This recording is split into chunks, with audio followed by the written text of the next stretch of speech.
This isn't just a call to protect the elderly. It's a call to defend our country's integrity, its financial security, and a moral obligation to protect the innocent. Before I call on Senator Durbin, we're going to have a 2-minute video demonstrating what we all know is going on. Proceed with the video, please.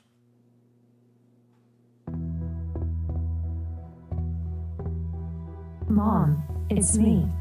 I'm in trouble. It's your loved one's voice. They're in trouble. You'd do anything to help them. They say they won't let me go unless you pay them. But it's not actually them. New software can recreate the voices of loved ones in distress, and scammers use that to ask for large sums of money. The Federal Trade Commission says it's making AI robocalls a top priority and educating people on the issue. Romance scams are skyrocketing. Complaints grew 25% from 2019 to 2021, according to the FBI. My name is Eileen Charlotte. I am a fraud victim, and my story was featured in a Netflix documentary called The Tinder Swindler. Romance scams are big business for criminals. They prey on your heartstrings. Being a fraud victim is reality for millions of people worldwide, because 45% of all crimes is fraud. We are blamed, shamed, and named. But by blaming the victims, we always let the criminals win. So I'm asking you to take action now. Senator Durbin.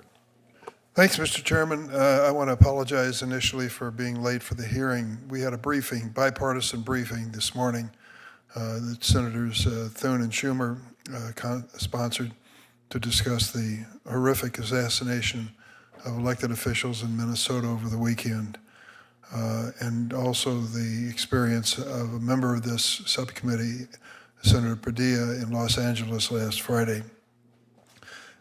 It was a sobering presentation on the question of the assassination and the vulnerability of many people in public life today.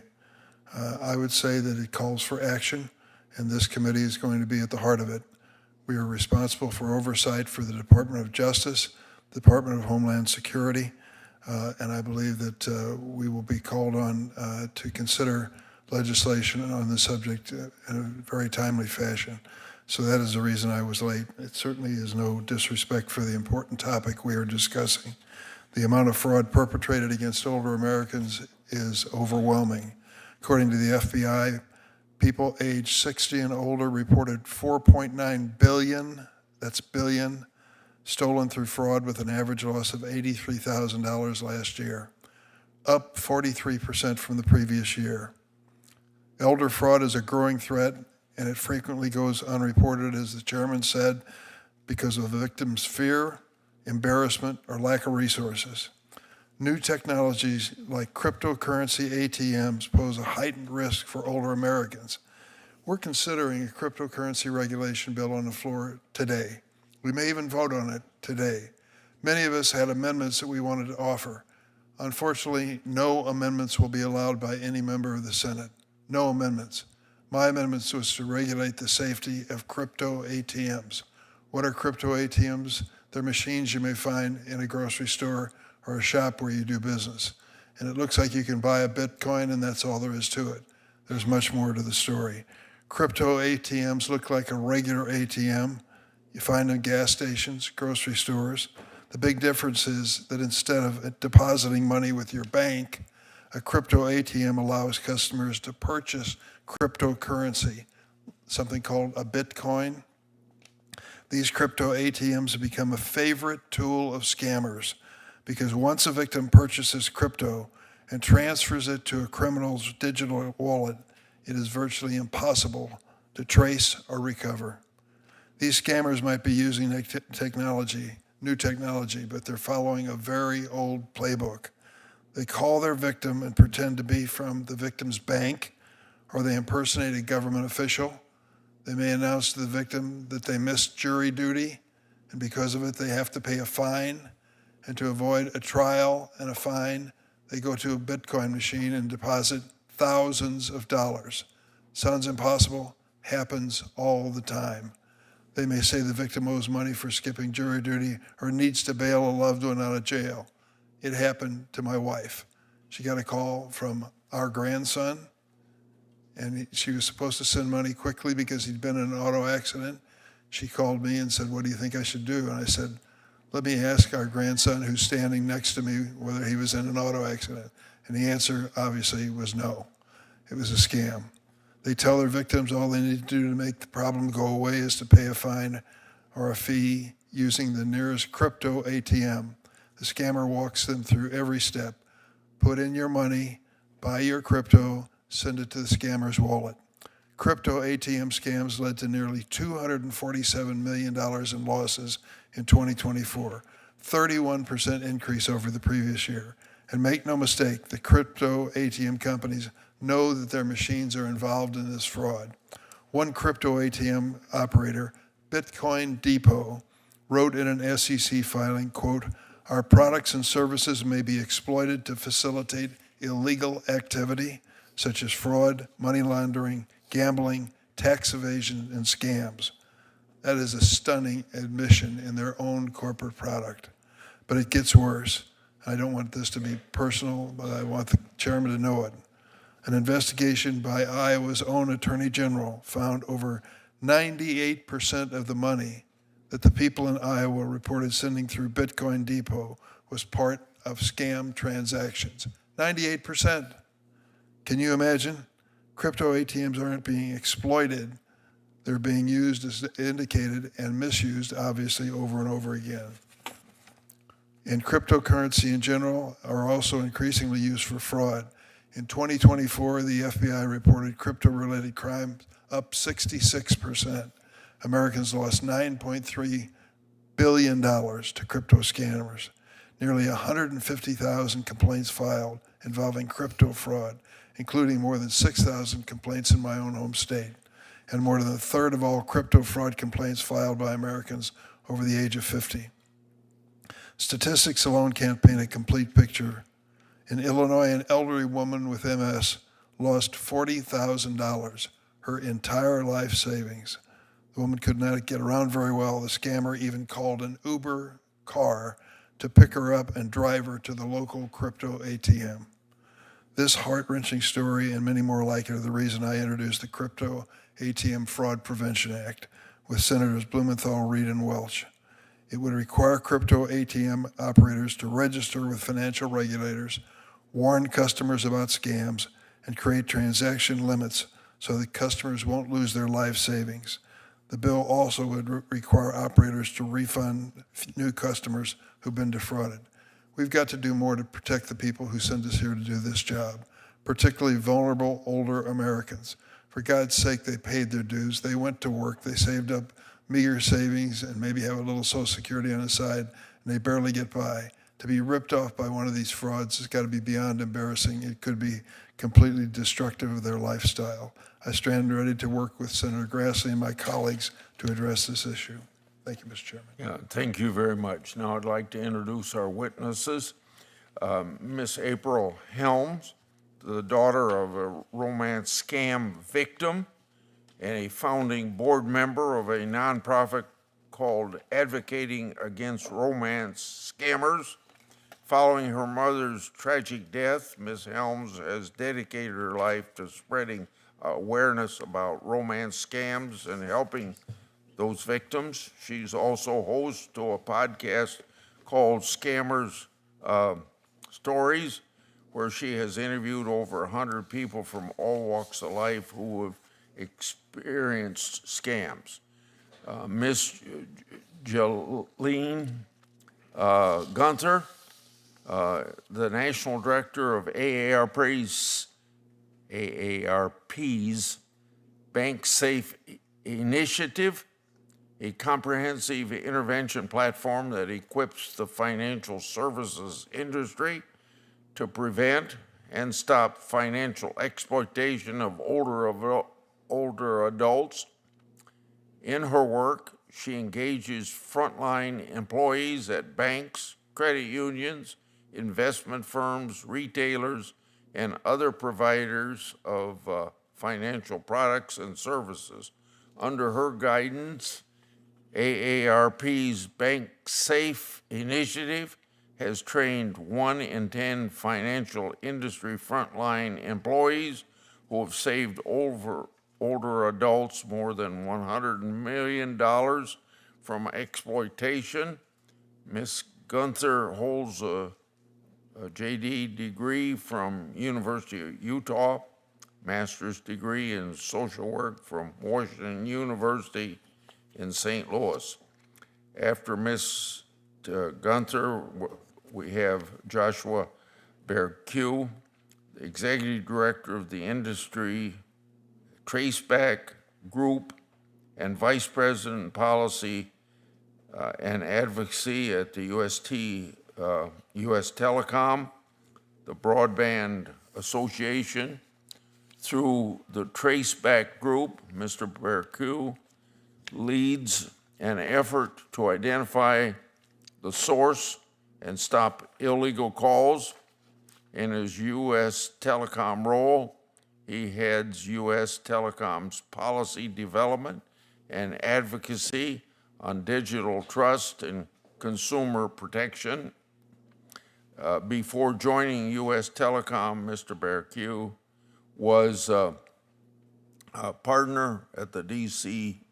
telecommunications law firm's privacy practice, where he worked on automatic calling related legal, regulatory, and policy issues.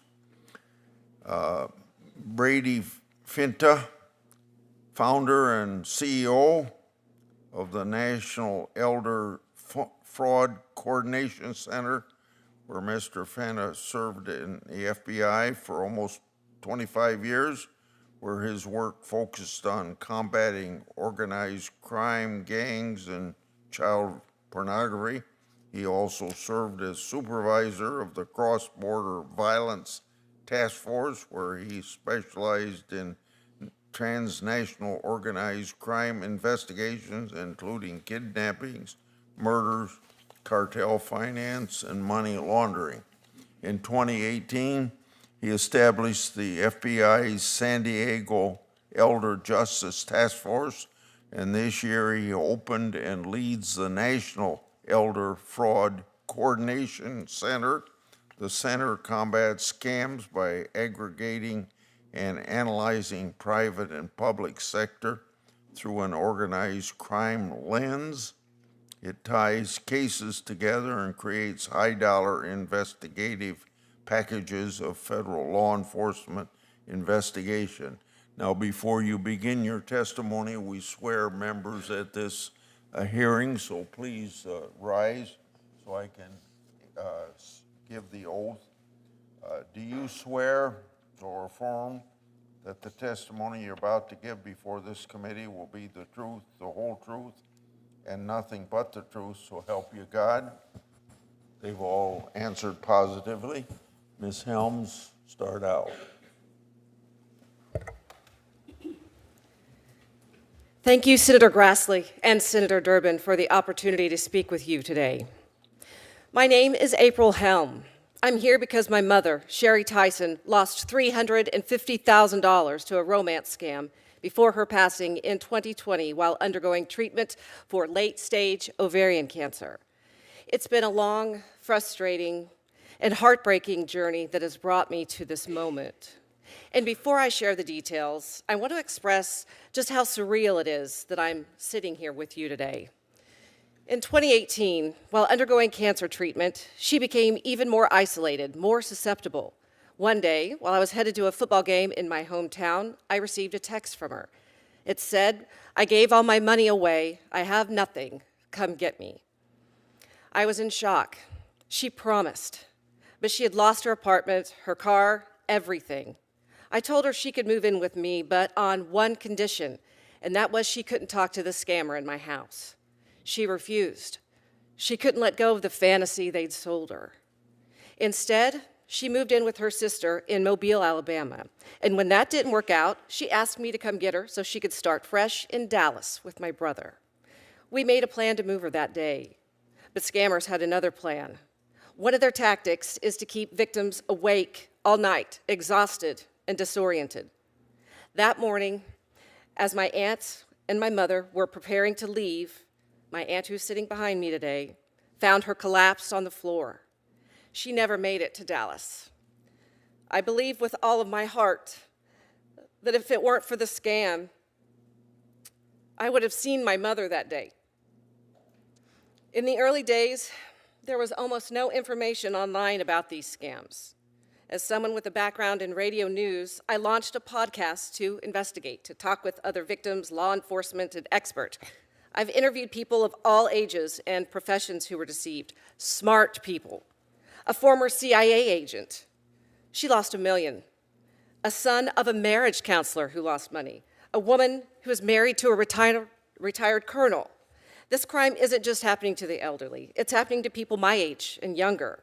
A woman my age in Oklahoma recently made national news because her scam turned her into a money mule, like many do, and she's now facing up to 62 years in prison. I've interviewed the scammers themselves, too. One told me they like to target Americans because we have money and because of what we did with slavery. Many victims go to local authorities only to be told there's no crime because they gave their money away. Victims feel abandoned, penniless, ashamed, and taxed heavily for withdrawing their retirement savings. Some even take their own lives under the weight of the despair. Today, I serve on the board of Advocating Against Romance Scammers, a national nonprofit focused on prevention, education, and advocacy. My mother deserved better. Every victim does. We urgently need Congress to act to ensure no more families are shattered by this cruel and complex crime. Thank you for your time, and thank you for listening to my mother's story.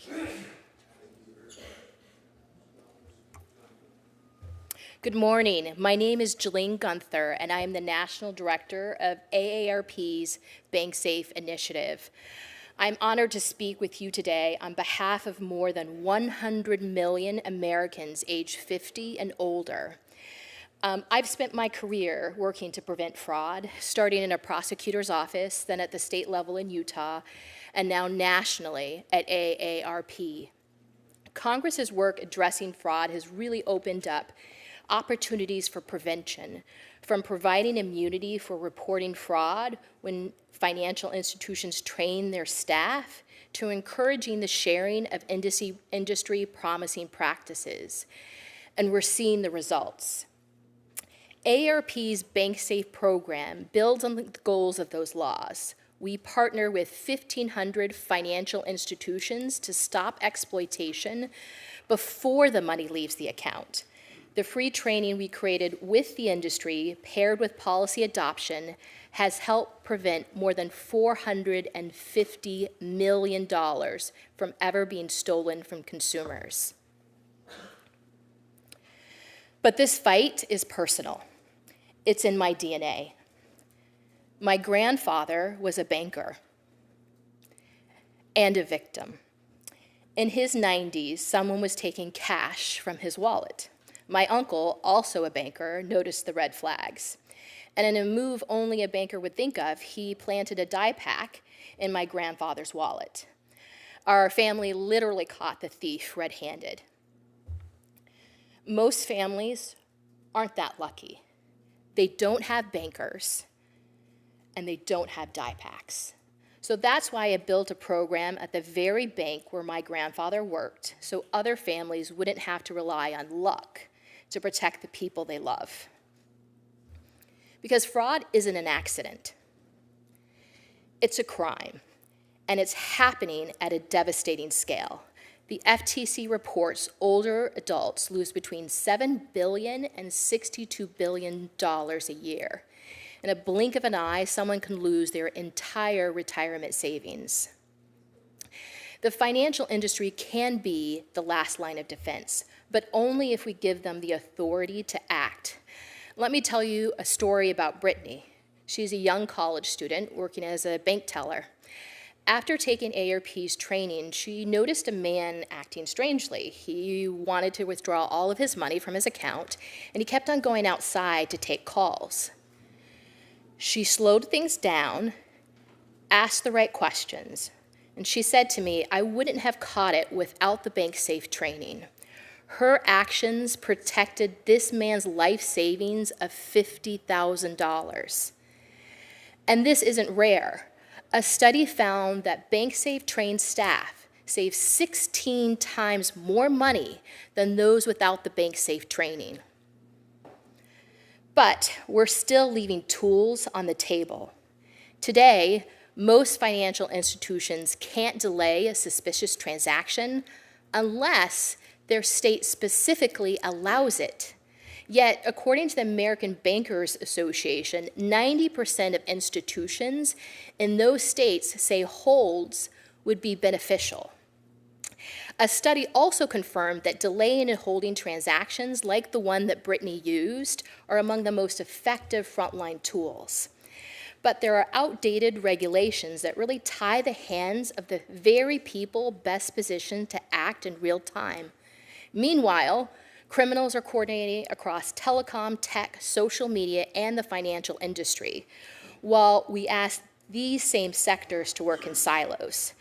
We need a federal coordinated response under your leadership to make this happen. That means empowering financial institutions to delay suspicious transactions without fear of liability, enabling the real-time information sharing of fraud, and requiring social media, tech, and telecom platforms to become part of the solution, not hiding places for criminals. Australia is already doing this, and it's working. Scam losses dropped 43% after they launched a national response. And this isn't just about stopping theft. It's about protecting trust, preventing negative impacts to business and government, and ensuring the independence of adults in the final years of their life. Thank you, and I look forward to your questions. Chairman Grassley, Ranking Member Durbin, members of the committee, thank you for the opportunity to testify today and for your leadership on this critical issue. Your continued partnership is vital to sustaining the vigilance, innovation, and coordination we need to fight the scammers exploiting the American people. I'm Josh Berkue, Executive Director of the Industry Traceback Group, or ITG, the FCC designated entity to trace back unlawful robocalls, and Senior Vice President at U.S. Telecom. I've also served on the Aspen Institute's Task Force for Fraud and Scam Prevention and the FTC's Scams Against Older Adults Advisory Group. The communications industry has been making meaningful progress confronting scam robocalls. We've deployed tools like call blocking and labeling, stir-shaken call authentication, and traceback. We are leveraging these tools in the fight against ever more personalized fraud schemes. Traceback helps us identify the actors behind fraud calls and has supported dozens of civil and criminal enforcement actions at every level of government. We know the combination of identifying bad actors responsible, including through traceback, and then holding them accountable works. A couple stats here. Raids of Indian call centers in 2016 led to an overnight 85% drop in IRS scam robocalls. And a similar Canada-India crackdown in 2018 led to a 77% decline in similar calls to Canadians. Today, thanks to coordinated action by industry and government, many of the most disruptive, high-volume scam calls no longer reach vulnerable Americans at the same scale. Indeed, scam robocalls are down over 50% from their 2021 peak. But today's fraudsters aren't blasting millions of robocalls impersonating the IRS or Social Security Administration. They're targeting individuals with live calls and finely tuned deception. They spoof bank numbers and pose as fraud teams. They impersonate loved ones and local officials to steal from their victims. And as we've already heard today, in the case of older adults, they can rip away what their victims spent a whole life building. We are not powerless against these devastating scams. It used to take law enforcement months to determine who made an illegal call, and now through ITG tracebacks, we often find those criminals within hours or days. That speed and scalability allow us to keep pace with today's fast-moving fraud. In recent years, we have proactively expanded our work beyond telecom. Our collaborative cross-sector partnerships have broadened traceback's reach and relevance as a tool for disruption, and they could be a difference maker in building actionable criminal cases. While we can't undo what's been done, we can go after the bad guys and prevent further harm. The threat of foreign actors exploiting U.S. networks is not new, but their tactics are evolving. Increasingly, we trace calls to foreign actors posing as U.S.-based entities, forming shell LLCs, and in some cases, impersonating real companies, all tactics designed to evade scrutiny. Criminal enforcement remains essential to deter these groups that are orchestrating these scams. Some tactics, like Simbox is used to route calls from abroad, require actors to be present in the U.S., creating a rare opportunity for enforcement. Turning that vulnerability into a point of disruption and deterrence should be a clear priority. We're responding aggressively, but we cannot make arrests or prosecute the criminals even when we identify them. That's where we need government support. There are 3 things Congress can do that would make a meaningful difference. First, establish a national anti-scam strategy with a designated federal lead or task force. We need a coordinated federal response, and we need to treat scams as what they are, crimes. Our strategy must prioritize cross-border criminal enforcement. Second, provide a safe harbor for improved fraud prevention and detection. Emerging partnerships across industry sectors are showing real promise in identifying and disrupting scams. A well-scoped safe harbor could unlock deeper collaboration. Third, support and scale what works. As scams evolve, we need to double down on tools and partnerships that have shown real results. While we've made progress, fraud continues to take a toll. We must now focus on turning progress into impact, helping to deter, disrupt, and penalize fraud, ensuring the criminals can't target another victim. Thank you, and I look forward to your questions. Good morning, Senators. There was a time not long ago when Americans felt comfortable answering the phone and talking to strangers. We weren't suspicious of every number we didn't already know, and skeptical that every text or email might be an elaborate scheme to steal from us. Fraud has become ubiquitous in our country. For hundreds of thousands of older Americans every year, it has a life-altering effect, causing them to lose their life savings, damage their mental and physical health, withdraw from society, and even to commit suicide. As the chairman said, the FTC estimated losses just to our elders at over $62 billion a year. Some of these losses include both of my parents. Where does it go? Transnational organized crime groups overseas, some in countries who are our nation's adversaries. This is a national security threat we as a country are not effectively mitigating. It's most clearly manifest in the annual statistics from both the FBI and FTC that show dramatic increases year after year, particularly among our elders. I'm unaware of any other crime which victimizes a particular demographic of Americans at these levels. I think it's time to admit that what we're doing is not enough to stop or even slow the progression of this crime. We have to do something more dramatic. I'd like to make some recommendations on things our government could do to address this enormous problem. First, we should better leverage America's private sector efforts. Fortunately, many of America's companies already have capable anti-fraud and vulnerable persons programs, and they're highly skilled at using this data to uncover fraud.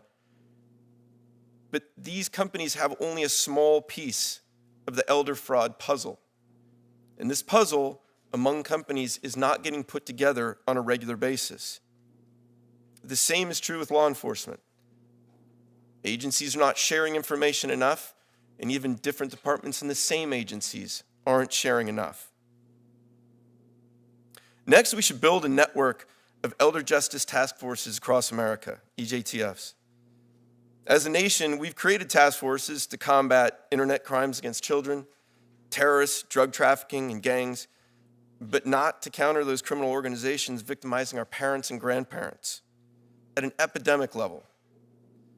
The power to change this dynamic is within our grasp by creating these task forces and teaming them up with the public sector. Historically, state and local law enforcement have had little or no role in investigating transnational organized elder fraud cases. However, their investigative resources are crucial in the solution to this problem, because there's just not enough federal agents to adequately counter this threat. Combining these resources will allow for more mutually supporting investigations across the country, as well as prosecution of co-conspirators committing state crimes. This would create the capacity to better handle the enormous number of complaints. Linking the work of these EJTFs and some national oversight would make a more effective and efficient mitigation. We should build a support network for these EJTFs. Each one would need the support of a law enforcement coordination center in that region, aggregating and analyzing the elder fraud complaints collected by the various law enforcement agencies in that area, and combine them with complaints from Adult Protective Services, IC3, FTC, and the like. These leads can be analyzed, prioritized, and used to initiate substantial investigations. Proof of this concept lies within the San Diego Elder Justice Task Force and the Elder Justice Coordination Center that supports that task force. Once created, these EJTFs would have the support and the resources of the National Elder Fraud Coordination Center, a clearinghouse designed to aggregate and analyze and elevate the efforts of the private sector. Coupling the EJTFs with this coordination center would give America's companies the ability to contribute at scale to the elder fraud fight and allow for law enforcement to develop bigger, more impactful investigations faster. Building this network would be a massive first step in bending the curve of elder fraud in America, keeping billions in the accounts of older Americans and inside the U.S. economy. Thank you for your time. I look forward to answering your questions. Thank each of you for your testimony, and I'll start, and then Senator Durbin, and back and forth that way. 5 minutes each. Mr. Finna, requiring fast and efficient sharing of data and intelligence is very important. What are the biggest breakdowns in information sharing between federal, state, and local agencies when it comes to elder investigations? Would a more formalized information sharing hub or federal coordinating mandate help track and take down transnational scam networks more effectively? I think you've touched on this already, but this gives you an opportunity to expand. Absolutely, Senator. I appreciate the question.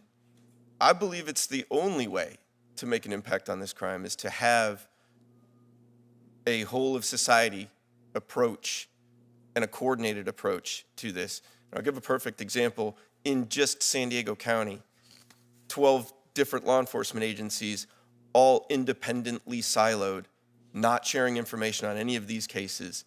Until we put that together with a coordination center, you didn't realize that victims in Carlsbad and Coronado and El Cajon and Santee and San Diego were all victimized by the same criminal enterprise, not being investigated by any one of those individual departments or federal agencies. Unless we do this nationally, I do not think we're going to be able to get ahead of this crime that grows every single year. However, I do believe we do have the assets nationally between our public and private sectors and these efforts. If we put them together, I think we could create real impact. More time for you with this question. How does the National Elder Fraud Coordination Center make a difference, and what can Congress learn from your efforts? So the National Elder Fraud Coordination Center, we call it NEFC, essentially focuses on pre-existing efforts, predominantly in the private sector. And I'll give you another example. Amazon does investigations into fraud and vulnerable persons programs.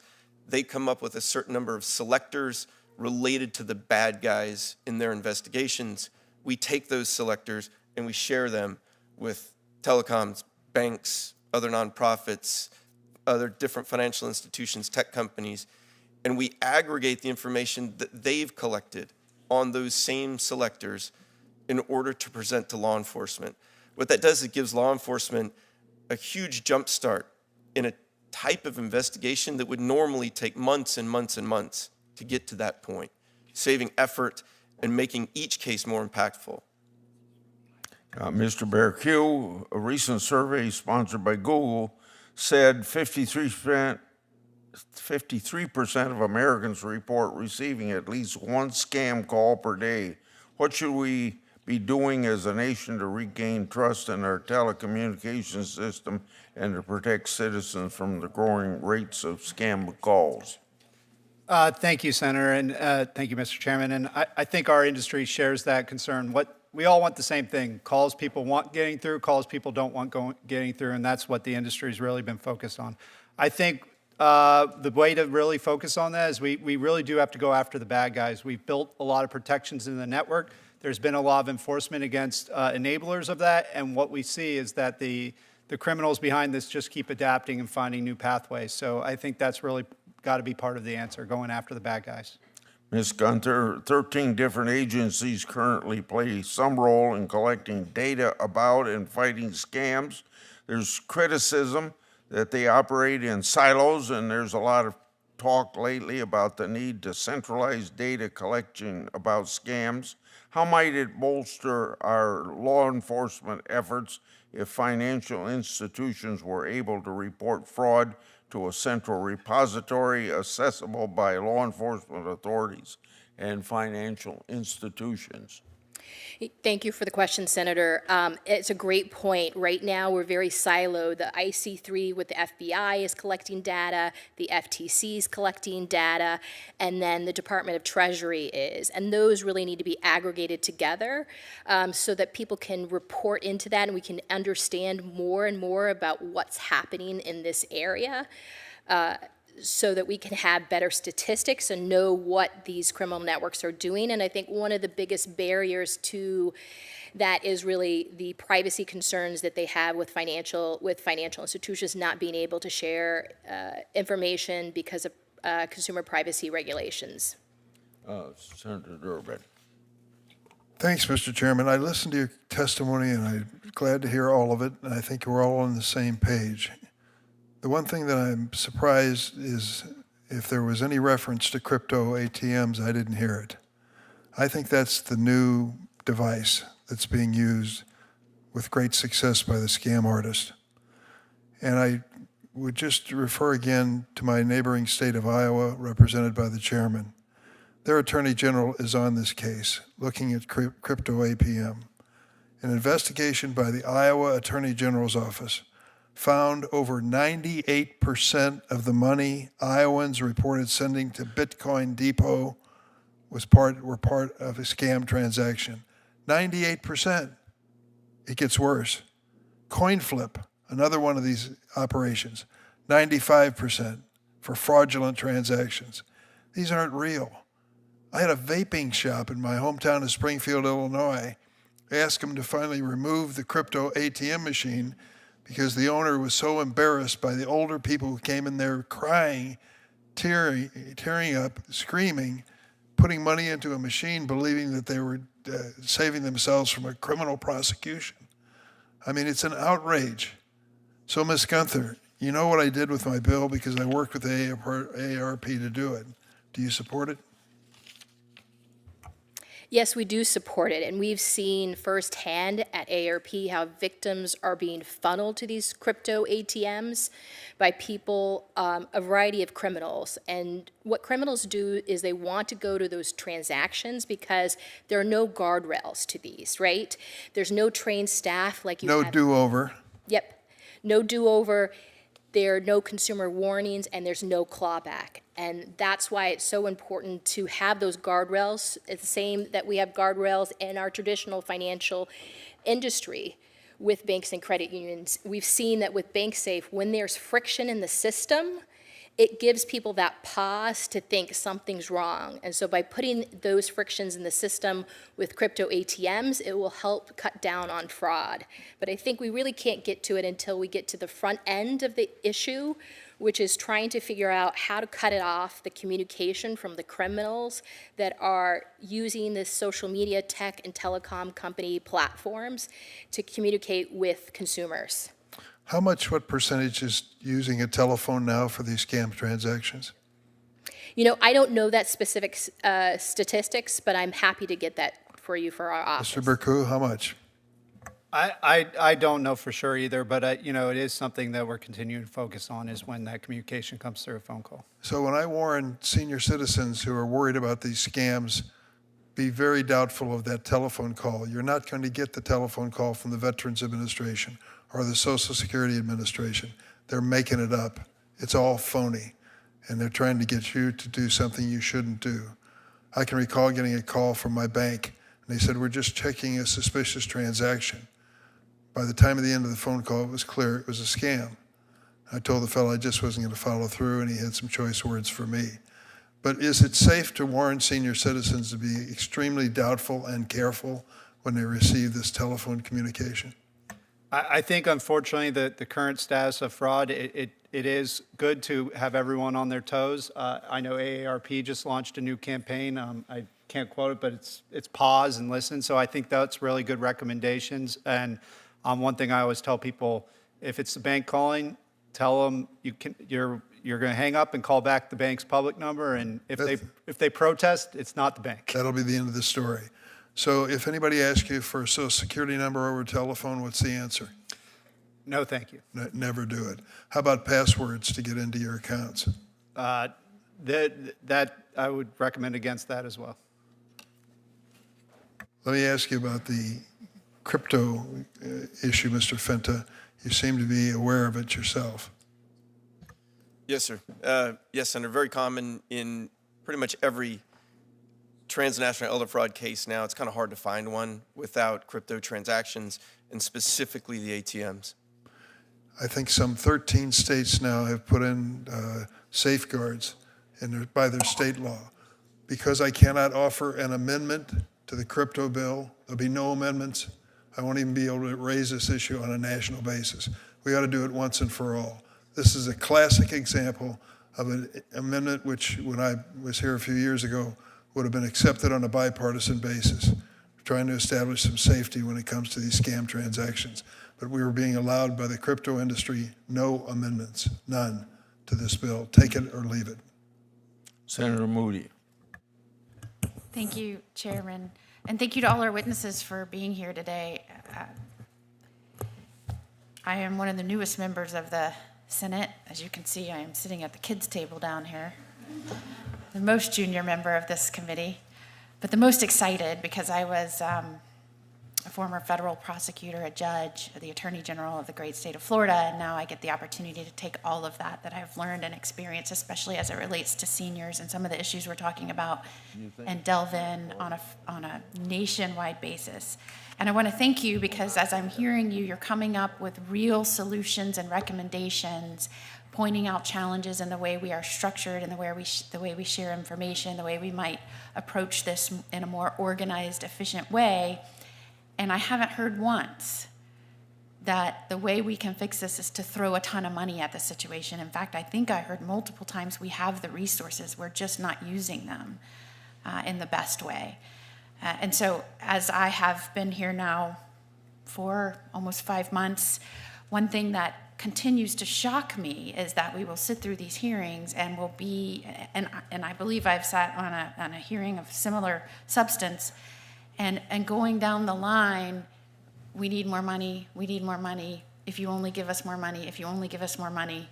And it seems pretty now obvious how we have ended up as a nation with $36 trillion in debt, because there's a culture now here in Washington, and I guess it is now expected by everyone to fix a problem. The only way to do that is you just throw endless amounts of cash at it. And I have found over the course of my career in working with law enforcement and interest groups as to particular law enforcement issues that sometimes it's a leadership issue, or it's a coordination issue, or it's a structure issue. And it might take a lot less money if we fix that problem first. And so, thank you. This is a refreshing morning of people who know what they're talking about, genuinely offering solutions that doesn't just include throwing endless amounts of cash at a situation. And I want to echo something that Ms. Helm said. This problem spans all walks of life. Smart people are falling for these issues. And I think the specific reason seniors are targeted is because they have life savings And sometimes they are not as adept or skilled at using rapidly evolving technology, whether that is to safeguard their assets that they're trying to manage online, or whether they're not used to using social media platforms in a way that is safe. So this is a challenge. As Attorney General, I noticed very quickly that our federal agencies and many times have a limit or a loss where they will actually prosecute. And sometimes that could be $5 million. And while the average person might lose what seems to be a little bit amount to a federal agency, when accumulated amongst all the victims, it could in fact exceed that, but we're not sharing information and we don't know what that true loss is.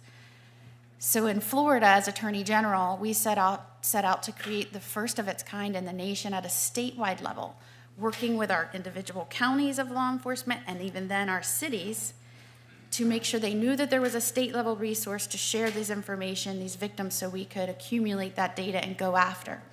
And we saw some success right away. You have the skilled people at the statewide level that were able to help their local jurisdictions and law enforcement. And if it met a certain threshold, then start working with the federal government when they would take that. And I'll start with you, Mr. Berku. I think you alluded to this. Do you believe that having a federal approach or one person in charge of working with states at a statewide level to start developing the expertise and law enforcement acumen as it relates to cybercrime and cyber fraud and seniors is absolutely needed right now, because we're seeing more and more of these cases take place and could in fact exceed what would be a federal cutoff? Yeah, I think absolutely. I think it's ripe for federal leadership, for federal coordination with the states and across the federal government too, because even with the federal, the FTC, FBI, FCC, DOJ, they all have a role. And so just that we need a central coordinator that raises this issue to the level of prioritization it deserves. And I'll turn to you, Mr. Fenta. You kept referencing the problem here are these silos. There's no information gathering. There's no organizational structure to have the folks that are dealing with it at a federal level interfacing with statewide, because most states don't have targeted teams like this. What would be your recommendation if one were to approach doing that at a federal level? Where would you even start? I would basically start with what we already have. We've figured this problem out to some degree with respect to internet crimes against children. Right? We put ICAC task forces in every major city in the United States, predominantly staffed by state and local officers, with a vertical prosecution model, DA's office, U.S. Attorney's office working together. These ICACs are able to actually infuse the hundreds of thousands of leads they get every year. We could duplicate that with EJTFs and actually start to get our hands wrapped around this problem. And the thing that we don't understand, or that we're not seeing, is because there's so few cases right now, the amalgamation of the intelligence of those few cases will get dramatically heightened when you have more of those cases. So if we just mimicked that model and built these EJTFs, it would start to change things.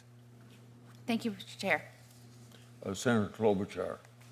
Thank you very much, Mr. Chair. And I want to thank my colleagues for the kind words about the murders that happened in Minnesota and the work that needs to be done going forward. The people we lost were tremendous people. And so I'll start with a question actually out of the U.S. Attorney's Office in Minnesota, because they presented the evidence yesterday to the nation.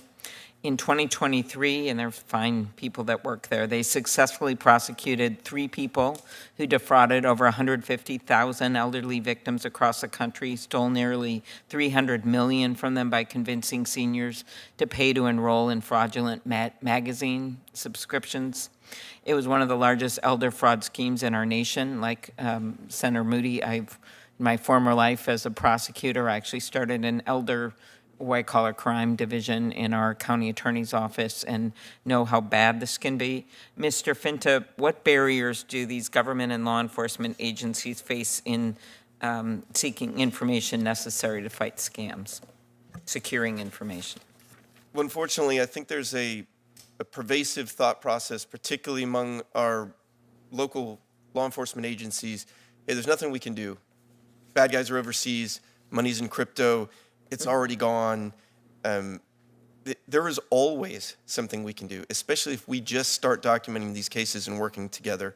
There's plenty of people in the United States who are co-conspirators in these criminal enterprises that are necessary for them to operate effectively. Mm-hmm. Those turn into great leads as soon as they get arrested. Right, thank you. Ms. Gunther, in 2022, Senator Collins and I actually passed a bill, Senior Fraud Prevention Act, to create an office in the FTC focused on fighting scams that target seniors, education, which some of you have referred to. Quickly, do you agree that investing resources targeted at stopping elder fraud scams is an effective strategy in trying to educate seniors? I definitely think that educating seniors is part of the tool set that we need to have. We know that it's effective when we're actually educating people, and there's different ways to educate people with behavioral tools so they're actually making changes and can recognize and spot those specific red flags of a scam. So we do think that, but there are other tools. We need to give tools to the financial industry to actually stop suspicious transactions, because education is not a one size fits all. We need to have a coordinated federal response.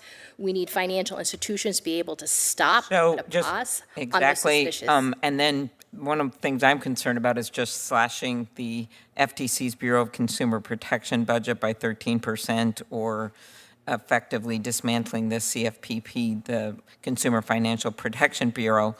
To me, that seems like a bigger problem, which is what's in the budget right now that we just received from the administration. Could you comment on that? Yeah, I can't comment on that, but I can put you in contact with someone from our office. Okay, very good. But I just think we should realize what's going on. I want to turn quickly to AI. I actually have had in my, someone I know well, whose son serves in the Marines. He got a call when his son was deployed. That was his son's voice that had been scraped off the internet. This isn't a senior scam, but we're seeing so much of this with seniors, and saying, I'm in trouble, I need money, basically. And he figured out something was wrong when he started asking questions and hung up. But I think the grandma might not have done that, or the grandpa. Ms. Helm, you testified about some of the ways scammers have ruined lives. What should people know about the dangers of AI-generated scams? Yes, when my mother went through her scam, this was right before AI exploded. So they used very archaic tools of video of a man in a dark room, and they would voice over the actor in the video. And they were actually pretty convincing, enough to convince my mom to give $350,000 away. But with artificial intelligence, this is going to explode. They are so convincing, and they've got money to back people up to make these scams even more convincing. They'll send you a $100,000 check, and it'll cash. Mm-hmm. Makes you think we should be doing some rules of the road on AI, which we've had a bipartisan effort going on, and one of my biggest fears of this is just the scams that are going to affect individual people. Senator Blackburn and Senator Coons and Tillis and I have worked on deepfakes, but we have to make sure this incorporates some of these scams going forward. What we do, Ms. Gunther, do you want to add anything on AI? Yeah, so with artificial intelligence, it is very scary. We're seeing them adopted. We're getting calls, hearing from our members where they're cloning voices. It's very difficult to use AI to detect that. And so that's why it's really important to have other tools as well. Not only do banks need to adopt artificial intelligence, but they need to do it at a faster pace. But they also have to use other tools in the bucket as multi-factor authentication as well. Thank you. Senator Blackburn. Thank you, Mr. Chairman, and to each of you, thank you for being here. Ms. Helm, I thank you for weighing in and working with us as we developed the romance scam bill that we've been moving forward with at Commerce Committee. Thank you. I appreciate your input on that. You know, one of the things we realized was the entry point for a lot of these scams and these financial crimes are the dating apps, and especially the dating apps for seniors. And so when you talk about an entry point, that seems to have been it. But what we have learned, and Mr. Chairman alluded to this in his opening, these are really transnational organizations.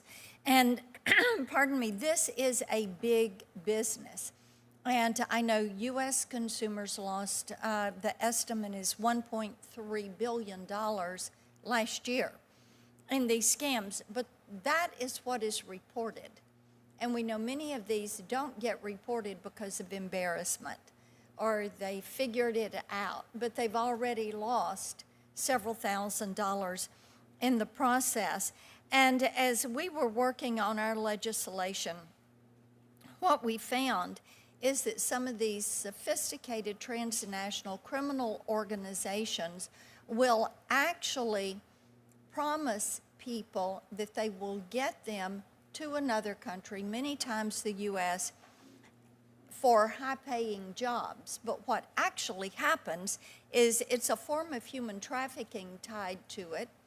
They're brought here, and then they're placed in what are called fraud dens. And in these fraud dens, they work the internet, they work the phones, and they create these relationships, and then they are scamming people out of hundreds of millions of dollars every year, and telling these individuals that they were going to bring to the U.S. and people that they're trafficking, that they have to work out their debt. So that's how they keep them in these dens. But Mr. Fenta, I want you to speak for a minute about these transnational organizations and what we know about them and their underpinning as it relates to these crimes. Thank you, Senator. These TOC, transnational organized crime groups, they're not really any different than the Mexican cartels, the TOC East groups doing cyber crimes. They're configured relatively similarly, particularly in the way they launder the money. So one thing that we noticed doing elder fraud investigations is that a lot of the money that we were tracing through these accounts was also in the same accounts with proceeds from narcotic sales, human trafficking, all kinds of other crimes. So it's not necessarily about the crime as much as the criminal groups. So we have the sophistication in our government and in our private industry to do these investigations if we coordinate them and work them together to have more effect. I think it's more a function of us choosing how to do that as opposed to letting the crooks choose. Because they're plenty sophisticated. We need to be at that same level. Yes, and I think, and you alluded to this earlier, as we have worked on the Kids Online Safety Act and worked with industry and worked with parents, we've seen some of this skill set develop, and it could be transferred over. Mr. Burku, I want to ask you, and thank you for the work you've done on tracing the illegal phone calls, the robocalls, and those things. Talk a little bit about traceback, and give me an example of where traceback and or a cross-sector collaboration has led to a criminal conviction and to unraveling part of this network. Yeah, thank you for the question. I think we'd love to see more of our work lead to criminal convictions. That's where we just really think that needs to be a priority. Where a lot of our work, so we trace the calls, we get examples from illegal calls, referrals from law enforcement, data we source ourselves, working with financial institutions, tech companies, others, and we'll trace that back to the source. And basically, we see 8 to 10 different voice service providers touch that call along the way. And so that's why we need traceback to find out where it really came from, who made the call.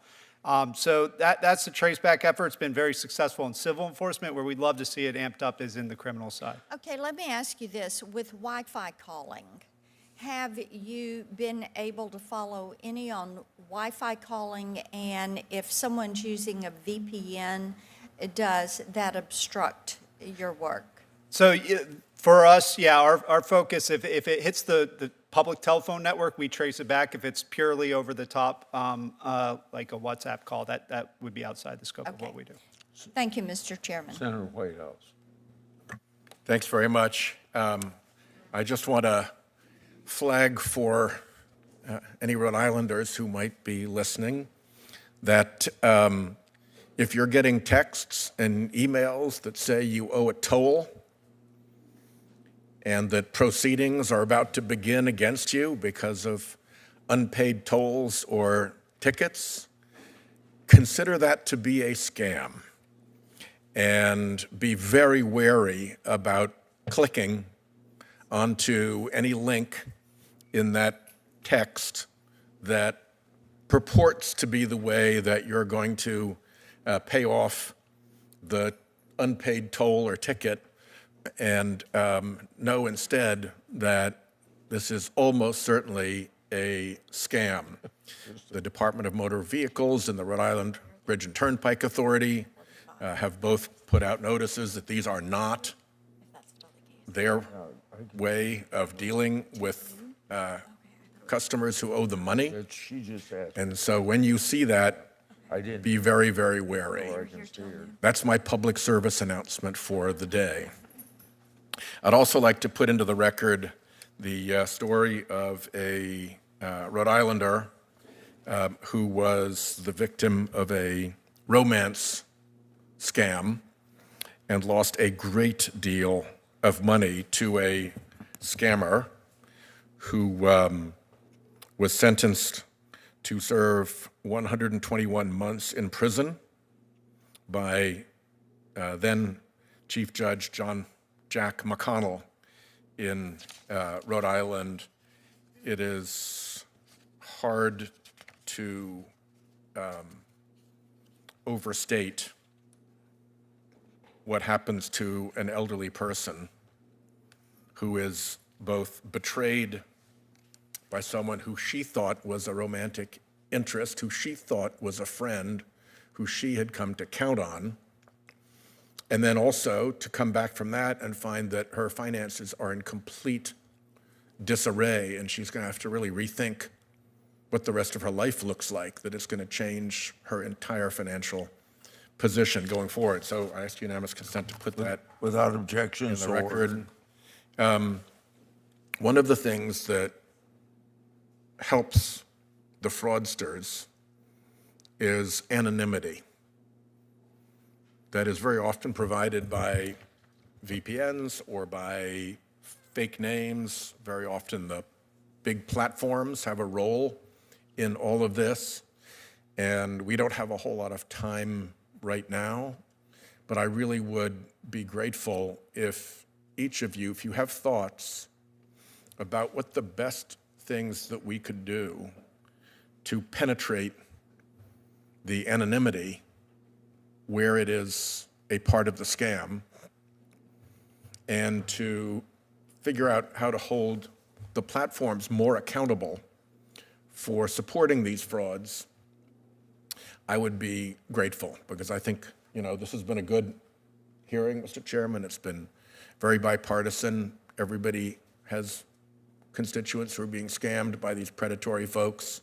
Some of them are from overseas. When I was U.S. Attorney, we had what they called 419, I think they called them scams, where like a Nigerian minister suddenly discovered that he had $4 million squirreled away and just needed to get your account information so he could store it in your account, and you'd get $2 million of the $4 million, and he'd get the $2 million. It was going to be a great deal. All you had to do was give him all your bank information. Yeah, how did that work out? So the more we can drill into who is really behind these things, the trick with those was trying to figure out who was at the other end of it. And the Secret Service did a pretty good job of investigating, but now anonymity is even worse. And therefore, these frauds are practiced more prevalently and with less accountability. So your thoughts on dealing with the anonymity problem and how we can break through that to find the perpetrators more regularly, I'd really be grateful for, and thank you for the hearing, Chairman. Question for the record, we'll call that.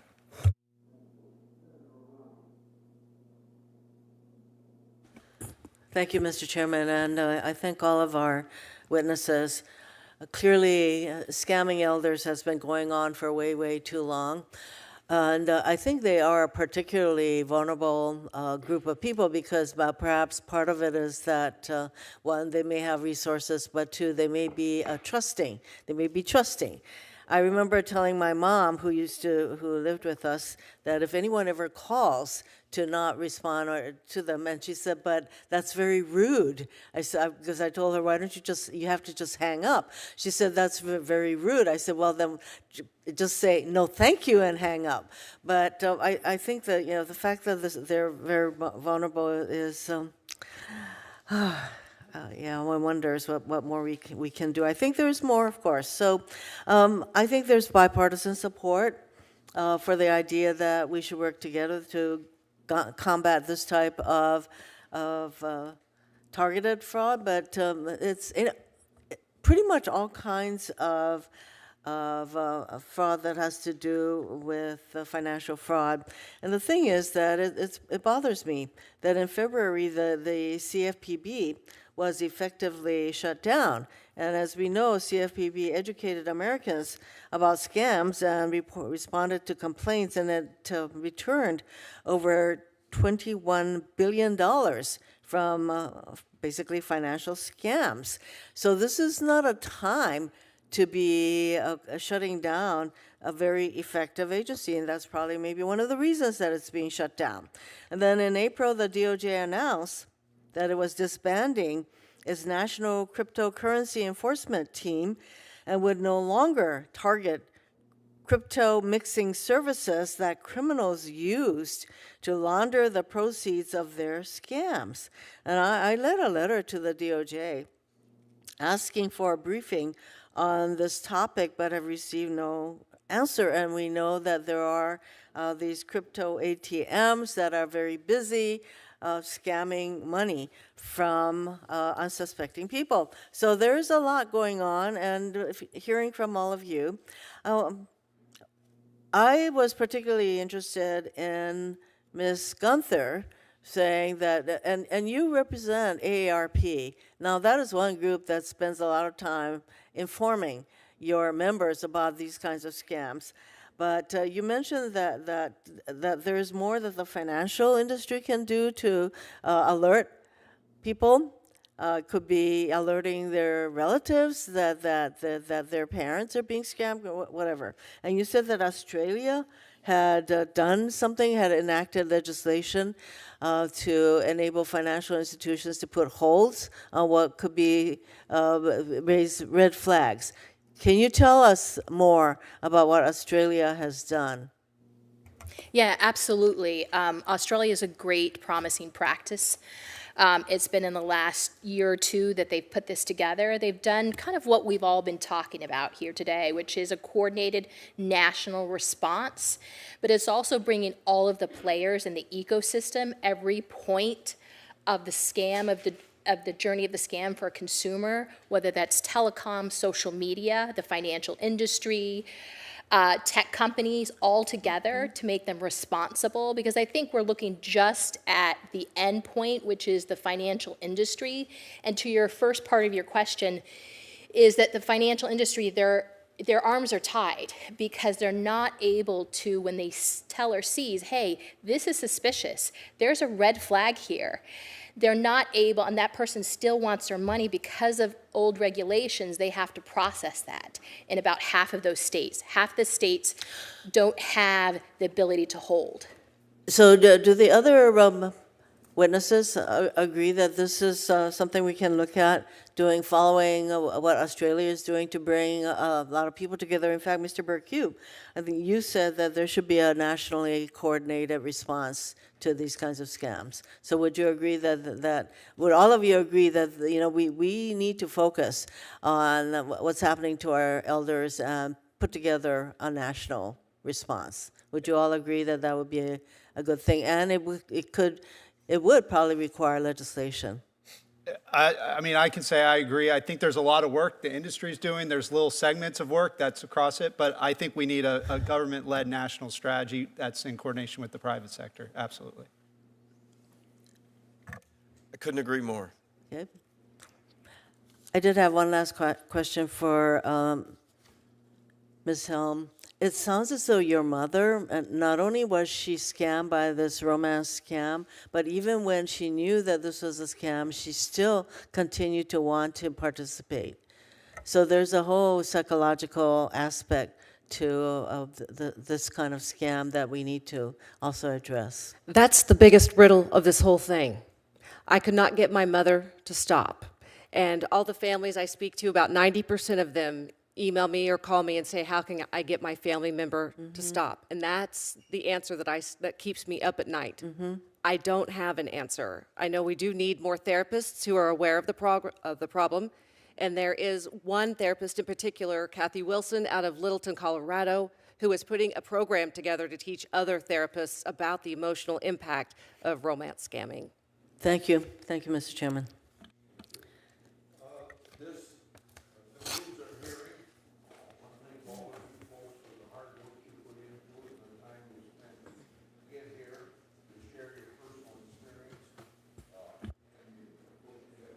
Peace, and your perspectives are pretty darn important to everybody that gets hurt by these crimes. Now we have a process for written questions. They can be submitted for the record for 1 week from today, and then for you witnesses for answering these written questions, we'd like to have you 2 weeks after you receive them, if you could get them back to us. Thank you all very much.